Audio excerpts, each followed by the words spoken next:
МЧСтин жумушунун сындоо жагынан жана ар кандай баягы мен күчтүү экспертмин деген биздин жигиттерибиз, журналисттерибиз ошолордун суроосуна мүмкүнчүлүк болушунча мен жооп берип койсом, ушул мына площадка менен колдонуп. Эң биринчи суроо МЧСтин кызматкерлери кана деген. То есть где сотрудники МЧС? Эми мен сиздерге түшүндүрүп коеюн. МЧСтин структурасы бул республикалык, шаардык, областтык жана райондук бөлүмдөргө бөлүнөт. Анан ар бир айылда же ар бир үйдүн жанында эч качан бирден куткаруучу жашабайт жана силер бирдеме болуп кетсеңер, биз азыр эле келе калып, 15 мүнөттө келе калып, куткаруу жумуштарын жүргүзө баштайбыз деген ойдон биз алыс болушубуз керек.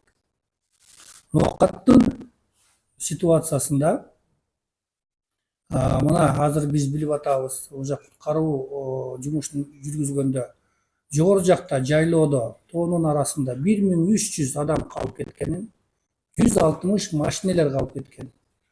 Ошолорду тактоо жумушун жүргүзгөнгө биздин куткаруучулар ошо замат чыгып кеткен. 16:10 ноокаттан сел түштү деген каттоо келген бизге, биздин диспетчерский пунктубузга. Эң жакын куткаруучуларыбыз бизде Ошто жайгашкан. Оштон эми ойлоп көргүлө, ошо Апшыр атага келгиче, жайгашса, даярданып тоого чыккыча канча убакыт кетет. Тоого чыгып кетишет. 2 саат аякта жүрүшөт, 2 саат ылдый түшөт.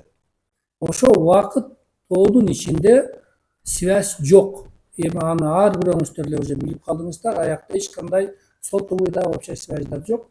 Ошондуктан түнү пока таң аткыча балдар келгиче эч кандай маалымат жок болуп, ошол жерден хайбай чыгып, МЧСтин куткаруучулар кана, МЧС кана деген көп пикирлер пайда болду. Ошого мен сиздерге түшүндүрүп коеюн. Эртеси күнү эле, эртеден баштап, ошо кечиндеси түнү менен даярдык жүргүзүлгөндүктөн, эртеси күнү эртеден баштап обедке чейин уже бүт куткаруу жумуштары уланып кетти. Көпүрөлөр коюлду, жиптер тартылды, калып кеткен адамдардын топтору аныкталды, аларды бияка алып келишти. Бул бүт жумуш ошо кечиндеси түнү менен жана эртең менен болуп аткан даярдык жумуштар. Могу уже маалыматка түшүп аткан кинокадрлар, видеороликтер, ал уже жасалып аткан жумуштун биз жыйынтыгын көрүп атабыз. Ага чейин канча даярдык болгонун бул ошо убакытты ээледи. Экинчи маселе, тоже ошо биздин эксперттерибиз аябай талкууга алып, техника МЧС кайсыл жакта жүрөт деп. МЧСке канча гана түр техникаларды урматтуу президентибиз алып берди. Канча гана күчөттү деп айтылды. Техника МЧС тууралуу дагы мен кыска маалыматты берип коеюн. Техника МЧС бул дежурный машина эмес. Ар бир райондо же айыл өкмөттө дежурить этип турган техника эмес. Бул аябай кымбат баалуу техника. Садыр Кожоевич кымбат баалуу техникаларды бизге алып берип, иштесин деген максат менен бизге алып берген. Ошондуктан алар күндүзү дагы, түнү дагы биздин режимибиз өзү аябай узак мөөнөттө биз иштейбиз сутканын ичинде. Алар болсо ошо алдын ала жумуштарын, башка курулуш жумуштарын ошо только селге, жер көчкүгө жана башка мындай кырсыктарга туруктуу жумуштарды аткарганга түнү күнү ошол жерде иштеп жүрүшөт. Анан кийин оор техниканы бир жактан бир жака жылдырыш бул жарым сааттык, 5 мүнөттүк же 2 сааттык жумуш эмес. Оор техниканы алып барыш үчүн бул даңкыйган трейлерди аяка жөнөтүш керек. Трейлерди заправка кылыш керек. Анын жегени дагы бул 40 литр жебейт. Ага бир куйганда 500 литрден 1 тоннадан куюлат трейлерге. Ал трейлер пока баргыча жүргөнү жай трейлерлердики. Анан ага жүктөгүчө иштеп аткан жеринен, анан ошо иштеп аткан объегинен пока ошо ноокатка алып келгиче бир нече убакыт кетет. Бул оюн эмес. Кана техника могу жерден эле бир булуңдан чыгара коюп иштеп кеткенге. Ошондуктан ошондой сындоочуларга, ошондой эксперттерге мен түшүндүрүп коеюн дедим. Себеби дегенде силерде суроо болсо биринчи иретте силер бизден сурагыла. жөндөн жөн эле элди дүрбүлөң кылып өзүңөрчө бир ар беребездер. Үчүнчү суроо. МЧСтин вертолеттору кана деген аябай катуу талкуулоого түштү. Мына буга чейин сиздер билесиздер, маалымат кеткен 1300 адам камалып кетти. Ноокаттын ситуациясында. Вертолетко ичине ашып барса батканы 6 адам. Ошондо 1300 адамды мисалы 10 адам дегенде дагы бул 130 рейс. Аманда калганда 260 рейсти бул это физически невозможно. Бул мындай фантастикаларды сүйлөбөйлүчү. Вертолет гана куткаруу жумуштарын гана ошо жүргүзө турган куткаруу жумуштары гана деп бизге көргөзүлө деп. Вертолеттун атыш немелери, пассажирский местолары аябай аз. Анан вертолеттун гана дегенине сел жүргөн маалда сөзсүз жаан болот, сөзсүз булуттар каптайт, низкая облачность дейт, сөзсүз гроза чагылган урат. Низкая облачность, ливневые дожди, грозы деген маселе бул значит эч кандай вертолеттун учканга уруксаты жок. Бул эл аралык аябай катуу коюлган эреже. Эч кандай мындай биринчиден биз уча албайбыз дагы, экинчиден учсак дагы биз пилоттордун өмүрүн жана кымбат баалуу техникалардын мындай коопсуздугуна биз аябай чоң жаратылышыбыз мүмкүн. Ошондуктан сел маалында тилекке каршы вертолеттор эч качан уча албайт. Пока эртеси күнү же 2 күндөн кийин күн ачылып мындай жаркырап күн тиймейинче вертолет уча албайт. Анан аябай биздин ушул мен күчтүүмүн, экспертмин дегендердин дагы бир нече суроолору пайда болду. Вертолеттор түнү менен да уча берет. Мына аякта мына Америкада болобу, башка жакта болобу, вертолеттор түнү менен учуп атышат го. Эмнеге биздин вертолеттор түнү менен учпайт деген аябай сындоочулар көбөйдү.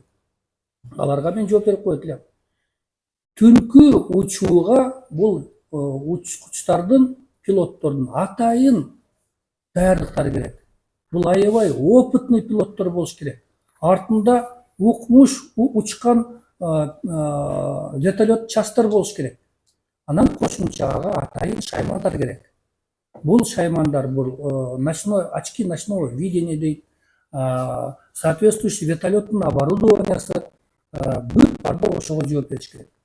Азыркы күнү мына биз болгону вертолеттун колдонгонубузга 2 жыл болду. 2 жылдын ичинде өзүбүздүн кадрларыбызды даярдап, Кудай буйруса мына азыр 3,5 миң метр бийикке чейин уруксат деген биз француздардан эми гана уруксаттарын алып 3,5 бийикке чейин вертолетторду отургуза алабыз. Кудай буйруса мына жакын арада 5 миңге чейин отурганга деп аракет кылып атабыз. 7 миңге чейин отурганга деп аракеттер жүргүзүп атабыз. Түнкү учуу боюнча да биз ага да аракеттер жүргүзүп атабыз.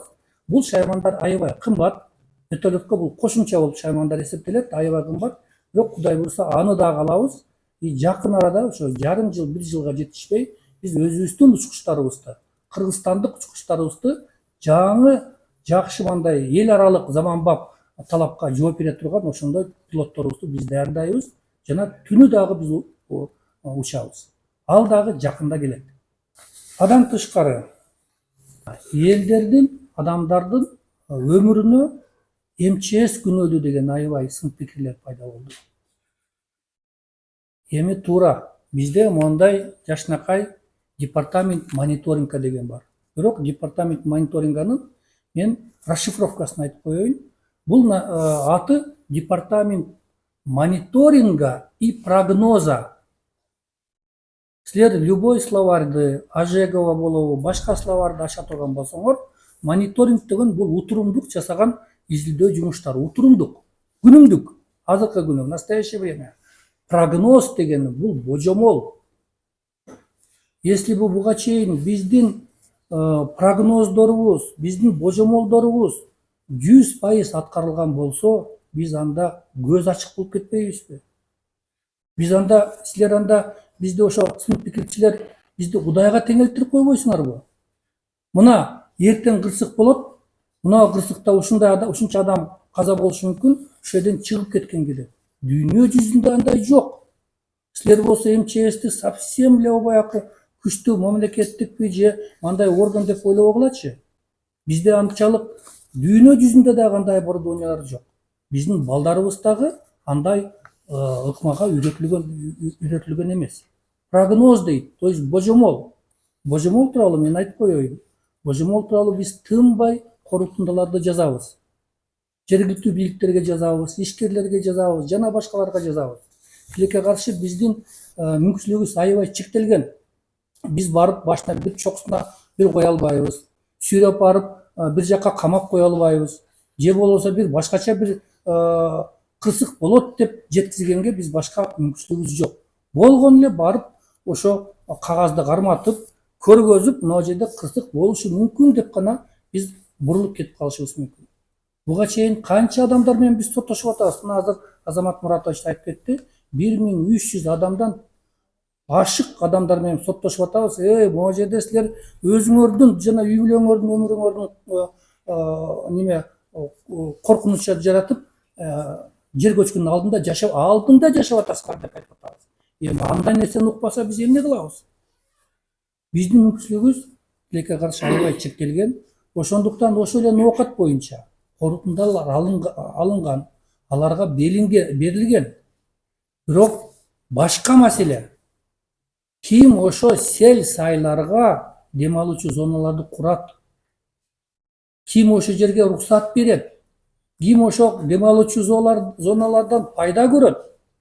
1 тыйын, 2 тыйын пайда көрөм деп ошо адамдарды ошо тапчандарга, ошо чайканаларга отургузат. Биз айтсак дагы, безилдесек дагы ошондой жумуштарды жасайт. Бул другой вопрос. Ошодон ким пайдасын көрүп атат?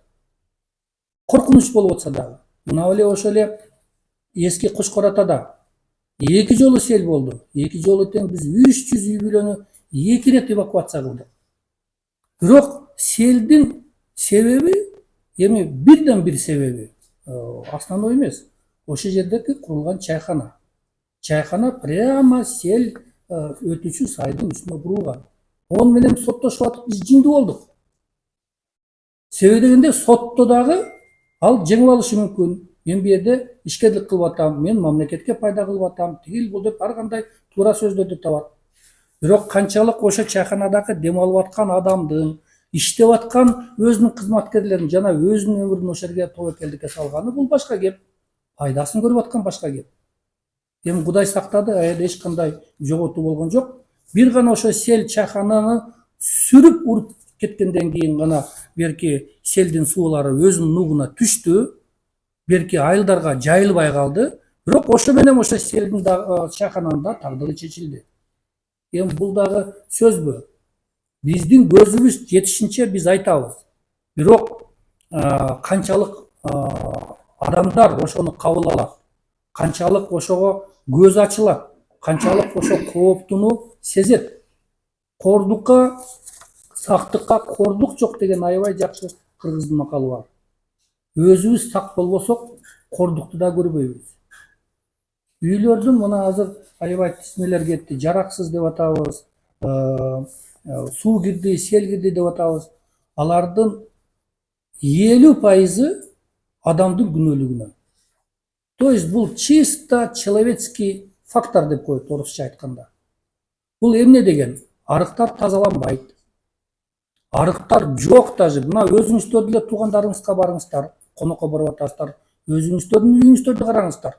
Барбы тегеретесинде арык? Сиздер бир кетмен көтөрүп чаап койдуңуздарбы ошо арыктарды чыгарганга? Үйдүн алдында бир трубаны коюп койдуңуздарбы? Биз башкаларды сындабай туруп өзүбүздөн эле баштайлычы. Вот ошонун жоктугунан бирок сел келбейт деген кепилдиктен биз баарыбыз алыспыз. Мына Бишкекти деле каптайт деп атабыз. Мына башка любой населенный пункттарды каптайт деп атабыз. Кыргызстанда 94% биз тоолуу районбуз. 94%. Бир колотто, бир ошо колот деп коелучу, башынан аягына чейин ага дагы мындай кошулган дагы бир 3-төн 7ге чейин колот бар. кыргыздын жашнакай сөздөрү бар. Үч чат деп коет, үч чат жайлоосу деп коет. То есть үч колот бириккен бир жай, дем алуучу жай. Дагы башка деп коебуз. То есть ошондой колоттор бизде толтура 94%. Бүт селдерди жойгонго, бүт селдерди коопсуздукка алып келдиргени 94% биздин территориябызды биз дамба менен жаап чыгышыбыз керек. Эми бул мындай урматтуу журналисттер, ушу сын пикирчилерге, ойлобос айтылган сөздөргө суранычсыз жеткизип коюңуздарчы. 94% Кыргызстандын территориясын биз дамба менен физически жаап албайбыз. Миллиард деген доллар кетет. Ошондуктан бөлүнгөн акчага жараша смета боюнча мына бизге 100 миллион сом бир жылга бөлүнөт. Кудай буйрса, эмдиги жылы будан ашыкча дагы бир 500 миллионго чейин каралат деген сөздөр болуп атат.